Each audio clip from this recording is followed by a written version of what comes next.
আমি ২৭ জানুৱাৰীত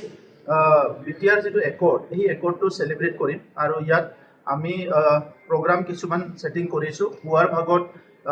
আমাৰ এটা শান্তি ৰেলী হ'ব 40টা সমষ্টিত আৰু গধূলিৰ সময়ত আমাৰ ডিপাৰ্টমেণ্টেল এৱাৰ্ড বিলাক আমি আমাৰ বৰ্ষপূৰ্তি দিয়া নাছিলো, কিন্তু সিদিনা আমি আমাৰ 40টা ডিপাৰ্টমেণ্টেল এৱাৰ্ড বিলাক সম্বৰ্ধনা বিলাক আমি সিদিনা 3টা বজাৰ পিছত কালচাৰেল কমপ্লেক্সত দিয়া হ'ব আৰু 28 তাৰিখে অসমৰ মুখ্যমন্ত্ৰী ডাঙৰীয়াৰ উপস্থিতিত আমাৰ ইতিমধ্যে নিৰ্মিত হোৱা PMMCLA কোৱাৰ্টাৰৰ সিদিনা ওপেনিং হ'ব আৰু তাৰ পিছত বহুত ডাঙৰ এটা পাব্লিক গেদাৰিঙত এই 5 বছৰ যে আমি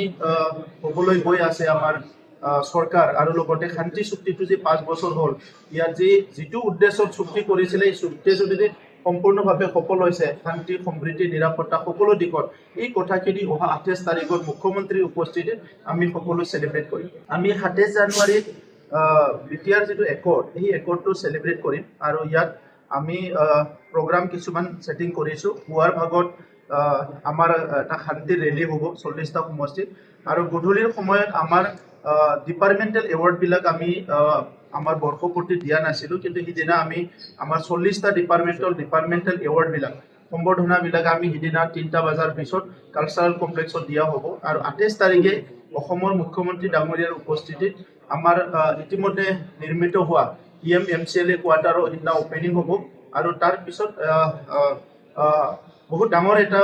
পাব্লিক গেদাৰিঙত এই 5 বছৰ যে আমি হ'বলৈ গৈ আছে আমাৰ